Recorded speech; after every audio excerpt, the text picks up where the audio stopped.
રાજ્યમાં ચૂંટણીનો માહોલ બરાબર જામેલો છે। નેતાઓ ચૂંટણી પ્રચારમાં લાગી ચૂક્યા છે। તેવામાં હવે અમે ખાટલા પરિષદ કરવા માટે ખેરાલુ પહોંચ્યા છીએ, જ્યાં લોકો અને ગામડાના લોકો સાથે સીધો સંવાદ કરીશું અને તેમની સાથે તેમની સમસ્યાઓ વિશે પણ જાણીશું। મહત્વની બાબત છે કે ગામડા આજે પણ વિકાસથી વંચિત છે। ગામડાઓમાં કયા સુધી ટેકનોલોજી પહોંચી છે, કઈ રીતે લોકો અહીંના જીવન જીવી રહ્યા છે અને નેતાઓ ગામડા સુધી દેખાઈ રહ્યા છે કે કેમ, તે તમામ વાત આજે ખેરાલુ વિધાનસભાથી જાણીશું, જ્યાં કરીશું ખાટલા પરિષદ।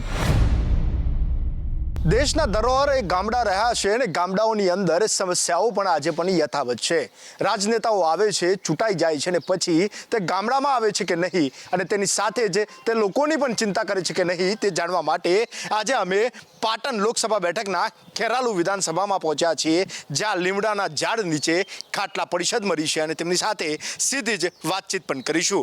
ખાસ કરીને ગામડાઓની અંદર નેતાઓ આવતા હોય છે। આમ તો ચૂંટણી આવે એટલે નેતાઓ તો આપોઆપ દેખાવા લાગતા હોય છે, પરંતુ ચૂંટણી પત્યા પછીનો કઈ રીતનો માહોલ હોય છે ને મુખ્ય સમસ્યાઓ જે ગામડાની હોય છે તે જાણે છે કે કેમ। સાચી વાત છે આપની। અહીંયા અમારા ખેરાલુમાં વર્ષોથી મોદી સાહેબના વતન નજીકનું ગામ છે, બરાબર। એટલે અમને અહીંયા લાભ સારો એવો મળેલો છે ખેરાલુને, અને અમારા સક્રિય સંસદ સભ્ય ભરતસિંહ ડાભી અમારા સ્થાનિક પ્રશ્નો માટે ખૂબ જ સક્રિય છે। મુખ્ય ચીમનાબાઈનો પ્રશ્ન હોય, અંબાજી આબુ રોડ રેલવે લાઇનનો પ્રશ્ન હોય કે બીજા પાણીના કોઈ પણ પ્રશ્નો હોય, ચીમનાબાઈ છે, દરેક પ્રશ્નોમાં એ સક્રિય છે અને અમારા ચૂંટાયેલા ધારાસભ્ય પણ સક્રિય છે અને અમને દરેક રીતે મદદરૂપ થાય છે। મતલબમાં દેખાય છે ખરા નેતાજી? હા, આવે છે। ખાસ કરીને ખેરાલુની જો વાત કરીએ તો જે ગામડાઓનો વિસ્તાર છે, આસપાસના જે લોકો છે તે વધુ પડતા પશુપાલન અને ખેતી સાથે સંકળાયેલા છે। ખેતીના જે ભાવોની વાત હોય કે પછી દૂધના યોગ્ય ભાવોની વાત હોય, કઈ રીતનું રહ્યું છે અહીંનું વાતાવરણ? ખેતીમાં ઉત્પાદનમાં માનો કે ગંજ બજારમાં કોઈને ઓછા ભાવ મળે તો એના માટે સરકારે MSP પણ બાંધેલી છે, એટલે એ રીતે પણ ખેડૂતોને ઉપયોગી છે। ને દૂધના અત્યારે સારા એવા ભાવ દૂધસાગર ડેરી, બનાસ ડેરી, દરેક ડેરી દૂધના સારા એવા ભાવ અત્યારે ચૂકવી રહી છે અને પશુપાલનમાં ખૂબ જ પ્રગતિ થઈ રહી છે। ગામડાઓના મુખ્ય પ્રશ્નો છે, જેવા કે રોડ હોય, રસ્તાઓ હોય કે પછી પાણીની સમસ્યાઓ હોય, તેને લઈને કોઈ વાર નેતાઓએ તમારી સાથે વાતચીત કરી છે, તે આવ્યા છે ખરા? અને આ જે ચૂંટણીનો માહોલ જામ્યો છે તેની અંદર તમારા તરફથી કોઈ મુખ્ય મુદ્દા એમ કહેવામાં આવ્યા હોય? અમારા માનનીય સંસદ સભ્ય શ્રી ભરતસિંહ ડાભી સાહેબ અવારનવાર ઇવન બજારમાં ચાલતા લોકોની સાથે લોક સંપર્ક કરી અને અવારનવાર પ્રશ્નો પૂછી કે ભાઈ તમને શું કોઈ તકલીફ છે કે નથી, પાણીની સમસ્યા છે, રોડની સમસ્યા છે, ઇવન ગ્રાન્ટ માટે બી એમને પ્રયત્નો કરેલા છે। અને ઇવન ધારાસભ્ય શ્રી સરદારભાઈ હાલ ઓલ્ટરનેટ ફરતા જ હોય છે અને સમસ્યા માટે પાણીની સમસ્યા છે, ધારો કે પાણીની એમને પાઇપલાઇન મંજૂર કરાવી, પાણીની સમસ્યા દૂર કરાવી। ઇવન 1980થી 85માં ખેરાલુ હિજરત કરાય એવી પરિસ્થિતિ હતી। માનનીય મોદી સાહેબે એના માટે નર્મદામાંથી પાણી લાવી અને એ સમસ્યા હલ કરી અને ખેરાલુ હાલ ડબલ વટથી પાણી પીવે છે। ખેતીમાં સિંચાઈ માટેનું જે પાણીની વ્યવસ્થા હતી, પહેલાંની સ્થિતિ શું હતી, અત્યારની સ્થિતિ શું છે? યોગ્ય પાણી મળી રહે છે, વીજળી આવે છે, કેમ છે? વીજળીની બી શાંતિ થઈ ગઈ છે અને પાણીની જે સમસ્યા પહેલાં હતી, ખેડૂતોના પિયત માટે પાણી નહોતું મળતું, એ વાયા ધરોઈથી પમ્પિંગ કરી અને તળાવમાં ભરી અને પાણી પૂરું પાડવામાં આવે છે। બિલકુલ, એટલે પાણી મળી રહ્યું છે, પરંતુ ખેરાલુ જે આસપાસના ગામડાઓ છે ત્યાં આગળ સૌથી વધુ વસ્તી છે। આપણી સાથે કેટલાક લોકો છે બીજા, અન્ય તેમની સાથે વાત કરીશું। આમ તો ખેરાલુની જો વાત કરીએ તો દૂધના વ્યવસાય સાથે સૌથી વધારે લોકો જોડાયેલા છે।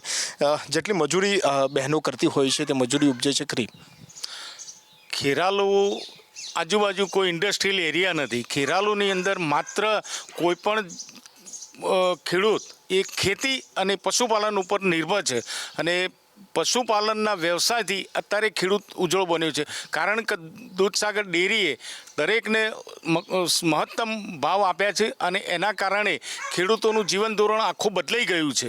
બીજું, MSPનો ભાવ મળવાથી ખેડૂતો પણ સુખી છે। એમને માર્કેટની અંદર ઓછા ભાવ મળતા હોવાથી સરકારના ટેકાના ભાવથી માર્કેટવાળા પણ ઊંચા ભાવે માલ ખરીદવા લાગ્યા છે। એટલે ઘણા વખત તો MSPના ભાવ કરતાં પણ માર્કેટમાં ઊંચા ભાવ મળી રહ્યા છે।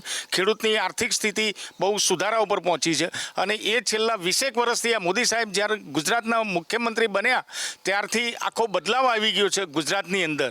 હું ગુજરાતની જ વાત કરું છું, ભારતની વાત પછી કરું છું, પણ ગુજરાતની અંદર જે એમને દરેક ખેડૂતોના ખાતામાં પણ મોદી સાહેબે વડાપ્રધાન બન્યા પછી દરેક ખેડૂતના ખાતામાં 2,000 રૂપિયા ડાયરેક્ટ સીધા નાખી દીધા. એટલે વર્ષની અંદર 6,000 રૂપિયા દરેક ખેડૂતના ખાતામાં જમા થાય છે. એ પણ એક એમનું આર્થિક પાસું ખેડૂતના માટે લાભદાયી છે.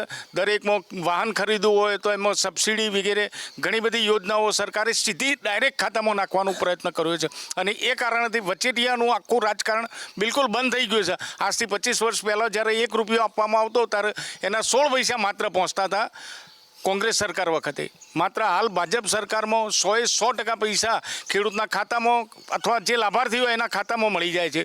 સરકારશ્રીએ ખેડૂતો માટે એક તો ગરીબ ખેડૂતોને પહેલાં તો આર્થિક રીતે કોઈ સારી પોઝિશન નહોતી, એટલે કંઈ બીમારી આવે કંઈ એ થાય તો એની ઘણા એવા પ્રશ્નો હતા કે એના કારણે સારવાર ના કરી શકતો અને અંતે કુદરતના શરણે થતો. એની જગ્યાએ અત્યારે મોદી સાહેબે અને ગુજરાત સરકારે મળી અને 10 લાખ રૂપિયા ખેડૂતોને પોતાનો દરેક વ્યક્તિને મફતમાં સહાય આપવાનું આયોજન કર્યું છે. એ બહુ મોટો પ્રશ્ન છે, જેથી ગરીબ ખેડૂત પોતાની ગમે તેવા સંજોગોમાં પણ સારામાં સારી હોસ્પિટલમાં એને મનપસંદ હોય એ હોસ્પિટલમાં સારવાર કરી શકે છે.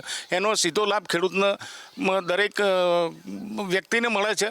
અને એ તો ભગવાને એના આશીર્વાદના કારણે મોદી સાહેબનું અત્યારે વર્લ્ડની અંદર ખૂબ વર્ચસ્વ વધી ગયું છે. તમે એક વાત કરી ખાસ કરીને કે ભાઈ આયુષ્માન કાર્ડનો લાભ મળી રહે છે, ગામડા સુધી આરોગ્ય વ્યવસ્થા કઈ રીતે જળવાઈ રહી છે. સાથે શિક્ષણની જો વાત કરીએ, કેમ કે અત્યારની જે પેઢી છે, અત્યારના જે યુવાનો છે શિક્ષણ તરફ આગળ વધી રહ્યા છે, ત્યારે શિક્ષણની વ્યવસ્થાઓ, આરોગ્યની વ્યવસ્થાઓ કઈ રીતની ગામડાઓ સુધી પહોંચી છે? શિક્ષણની બાબતમાં વાત કરીએ તો શિક્ષણ અત્યારે દરેક ગામડાની અંદર પણ તમે જુઓ અથવા નાના પરાની અંદર જુઓ તો ત્યાં આગળ પણ મકાન વ્યવસ્થિત બનેલું છે, સારામાં સારા શિક્ષકો મળે છે.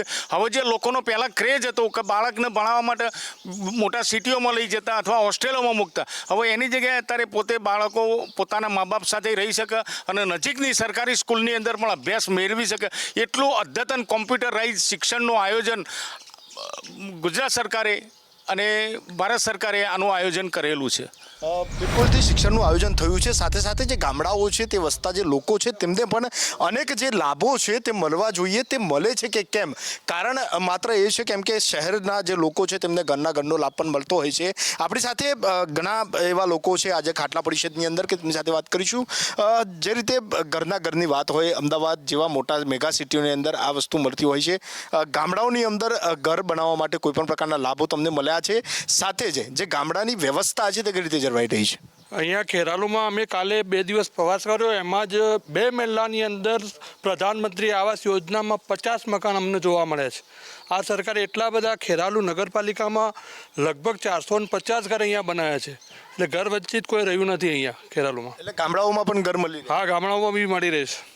ખાસ કરીને જે ખેતીની અનેક જે ખાતરની વાત હોય છે, જ્યારે તકલીફ પડતી હોય છે ત્યારે નેતાઓનો સંપર્ક કર્યો છે કે નેતાજી હવે આ તકલીફ પડી રહી છે, ખાતર નથી મળતા, યુરિયા ખાતરની ખાસ કરીને જ્યારે ડિમાન્ડ વધતી હોય ત્યારે? ના, ખાતર બાતર બધું સગવડો સારી જ કરે છે અને સારી રીતે બધું ખાતર બાતર બધું મળી જ જાય છે. એવું કોઈ તકલીફ ગામડે બી પડતી નથી. ખાસ કરીને આજુબાજુનો જે વિસ્તાર છે, ખેતમજૂર હોય છે તે પણ આવતા હોય છે. તેમને જે મુખ્ય રોજગારી મળવી જોઈએ આસપાસના વિસ્તારોમાં, કેમ કે ખેરાલુ એક એવું છે કે જે આજુબાજુ કોઈ ઇન્ડસ્ટ્રીયલ એરિયા નથી. ખેતી અને પશુપાલન ઉપર જ્યારે નિર્ભર થવાનું હોય છે ત્યારે આ પ્રકારની જે રોજગારીની વાત આવે તો સરકાર તરફથી અથવા તો કોઈ જે આસપાસની જે ડેરી છે તેના તરફથી કોઈ સુવિધાઓ મળે છે? સુવિધાઓ સારી મળે છે, દૂધનું બી સારો ભાવ મળે છે. અશોકભાઈને એમને ભાવ બી સારો આપેલો છે. એટલે સારી બધી એવી સગવડો કરેલી છે આ સરકારે. ગામડા લેવલે આત્મસંતોષ છે કરો તમને? સારો એવો. બિલકુલથી આત્મસંતોષ છે તેમને, કેમ કે ગામડા લેવલે જે સુવિધાઓ મળવી જોઈએ તે અત્યારે મળી રહી છે. પરંતુ તેની સાથે સાથે આ વખતની જે ચૂંટણી છે તે અનેક મુદ્દાઓ સાથે થઈ રહી છે. અનેકવાર કહેવામાં આવી રહ્યું છે કે વાતાવરણ બદલાઈ રહ્યું છે. બીજી તરફ દાવા થઈ રહ્યા છે કે તમામ 26 સીટો ઉપર જે છે તે ભાજપ જીતવાની છે. લોકો અત્યારે ખુશ થઈ રહ્યા છે. આપણી સાથે આ વડીલ છે, તેમની સાથે વાત કરીશું. દાદા, તમે તો અનેક ચૂંટણીઓ જોઈ હશે, આ વખતની ચૂંટણી કઈ રીતે જોઈ રહ્યા છો? આ વખત ચૂંટણી બરોબર છે અને એમાં ભાજપ જ જીતવાની છે. 100% ભાજપ જીતી જવાની છે. અચ્છા, એવી આશા જ છે તમને? ચોક્કસ સાહેબ, ચોક્કસ. કારણો શું? કઈ કારણો છે? એનું કામ એમનું કામ સરસ છે ભરતસિંહનું, એટલે 100% જીતી જવાના. જેમ સરદારભાઈએ પણ વિકટ પરિસ્થિતિમાં જીત મેળવી લીધી, એવી રીતે ભરતસિંહ જંગી બહુમતીથી જીતી જવાના છે. અને મોદી સાહેબની સીટો જે ધારી છે એના કરતાં પણ વધુ આવશે. અચ્છા, કામ બોલે છે એમને. હાજી, એમનું કામ બોલે છે સાહેબ. બિલકુલ દાદા, ખાસ તમને તો એવું પૂછવું છે, તમે તો ઘણા વર્ષોથી ગામડામાં અહીંયા રહેતા, 85 વર્ષથી ગામડામાં છો. પહેલાં જે ગામડાઓની સ્થિતિ હતી, અત્યારે જે સ્થિતિ સુધી રહી છે, પહેલાંની જે વીજળી નહોતી, વીજળી આવી, કઈ રીતે કહાની આ ગામડાઓની રહી છે? સાહેબ, પહેલાં વીજળી નથી, પણ અત્યારે વીજળી જુઓ, અત્યારે હાલે 24 કલાક અહીંયા વીજળી મળી રહી છે સાહેબ. અહીંયા આ જગ્યા પર બેઠા તો એમાં 24 કલાક વીજળી મળી રહી, એ મોદીનો પ્રતાપ છે સાહેબ. આ દરોઈ જુઓ સાહેબ, તારંગા જુઓ, રેલવે લાઈન જુઓ, કેટલી બધી સાહેબ સુવિધા આપી છે અમને. પુષ્કળ સુવિધા મળી રહી છે સાહેબ. પહેલાં જે આટલી સુવિધા નથી સાહેબ કોંગ્રેસમાં. પહેલાંની જો વાત કરું તો જે દૂધના ભાવ હતા તેની સરખામણી જોઈએ કે અત્યારની જે મોંઘવારી વધી રહી છે, આપ તો વડીલ છો, 85 વર્ષ કાઢ્યા છે, એટલે આપને અનેક મોંઘવારીઓ આપે પણ જોઈ હશે, અનેક પરિસ્થિતિઓ જોઈ હશે. શું પરિસ્થિતિઓ ડિફરન્ટ લાગે છે? અત્યારે લોકો કહી રહ્યા છે બહુ મોંઘવારી વધી રહી છે, ગામડાઓમાં મોંઘવારીની અસર કેટલી વર્તાય છે? એવી મોંઘવારી જોઈએ એવી મોંઘવારી ગામડામાં નથી હજી વર્તાતી, અને બહુ સારી રીતે અત્યારે લોકો પોતાનું જીવન જીવી રહ્યા છે સાહેબ. પૈસા મળે છે એમને દૂધમાંથી, એટલે એમનું જીવન બરોબર વિતાવી રહ્યા છે.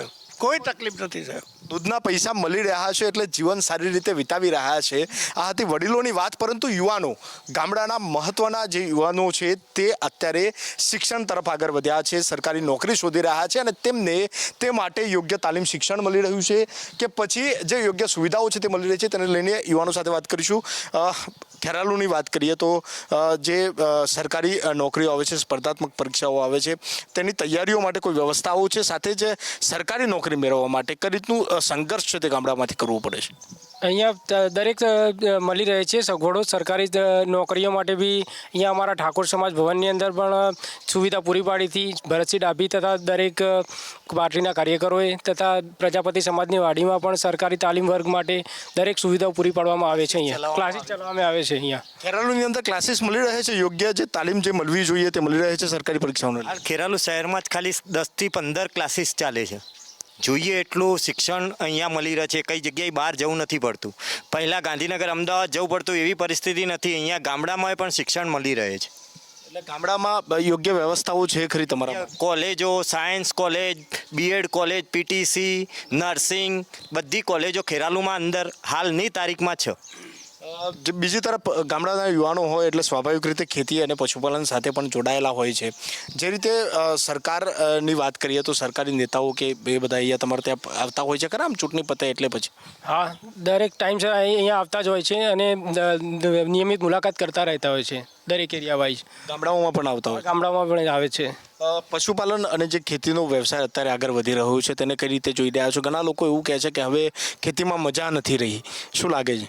હાલ ટેકાના ભાવથી ખેડૂતોને એરંડા હોય, રાયડો હોય, કપાસ હોય, બધું જ સરકાર ખરીદે છે, અને કોઈ જગ્યાએ કોઈને રૂપિયો વચ્ચે ખાતું નથી. ડાયરેક્ટ અમારા ખાતામાં જ પૈસા આવી જાય છે. સીધા ખાતામાં મળે? સીધા ખાતામાં પૈસા આવી જાય છે. દૂધના પૈસા જે પગાર પહેલાં કેશમાં મળતો હતો હવે સીધા એકાઉન્ટમાં આવે છે, તેનાથી કોઈ ફાયદાઓ વધ્યા છે ખરા ને? સીધા જે બહેનો મહેનત કરે છે તેમના ખાતામાં રૂપિયા જમા થઈ રહ્યા છે? અમે અત્યારે 5 વાગે ડેરીમાં દૂધ ભરાવશું તો દૂધ ભરાઈને સીધા ઘરે આવીએ એના પહેલાં મેસેજ આવી જાય છે કે તમારું આટલાનું દૂધ થયું, આટલા તમારા એકાઉન્ટમાં જમા થઈ ગયા. એટલે ડિજિટલાઇઝેશનથી ફરક પડે? બહુ જ ફરક છે. કોઈના જોડે પૈસા માગવા નથી પડતા. કોઈને જ આપવાના હોય તો ફોનપે, ગૂગલ પેથી, ડિજિટલ માધ્યમથી અમે તરત ટ્રાન્સફર કરી શકીએ છીએ. બિલકુલથી ડિજિટલ પેમેન્ટથી ગામડાઓ સદ્ધર થઈ રહ્યા છે. દૂધના ભાવ હોય કે પછી વાત ખેતીની હોય, આ તમામ જે રીતે છે તે ગામડાઓને સીધો ફાયદો અત્યારે મળી રહ્યો છે. આ ખાટલા પરિષદની અંદર ઘણી એવી વાતો સામે આવી કે જે ગામડાઓની અંદર પરિસ્થિતિઓ હતી જે તે હવે બદલાઈ રહી છે. સરકાર તરફથી જે છે તે સપોર્ટ મળી રહ્યો છે તેવું ગામડાઓનું કહેવું છે, પરંતુ ગામડાઓ પણ બોલી રહ્યા છે કે હવે હા, અમને આત્મસંતોષ છે કેમ કે અમારા કામ હવે થઈ રહ્યા છે. પછી શિક્ષણની વાત હોય, રોજગારીની વાત હોય કે પછી વાત હોય ખેતી અને પશુપાલનની, આ તમામ જગ્યાએ ખેડૂતોને પણ હવે સપોર્ટ મળી રહ્યો છે. ગામડાઓની અંદર હજુ પણ જે છે તે વીજળી સહિતના પ્રશ્નો હોય કે પછી સિંચાઈના પ્રશ્નો હોય, ખાસ કરીને તેમાં પણ ટેકનોલોજી ગામડામાં કઈ રીતે આગળ વધી રહી છે તે જાણવું જરૂરી છે. અને આપણી સાથે ખાટલા પરિષદની અંદર હજુ પણ કેટલાક યુવાનો છે તેમને લઈને તે વાત કરીશું. આમ તો શહેરની અંદર વાત કરીએ તો નવી નવી ટેકનોલોજીઓ આવવા લાગી છે, પરંતુ ગામડાઓ તેનાથી વંચિત રહ્યા છે કે પછી ગામડાઓ સુધી પણ આ ટેકનોલોજી પહોંચવા લાગી છે? અત્યારે દરેક ગામડાઓ ડિજિટલ થઈ ગયા છે. દરેક ગામડાઓમાં ટેકનોલોજી આવી રહી છે. તમે જોઈ રહ્યા છો તો રેશન કાર્ડ પણ ગામડાઓમાં અત્યારે ટેકનોલોજીથી પોતાનો આધાર સ્તંભ આપીને લઈ રહ્યા છે. અને ટેકનોલોજી દ્રષ્ટિએ જોવા જઈએ તો દરેક ગામ અત્યારે વિકસિત છે ટેકનોલોજીથી.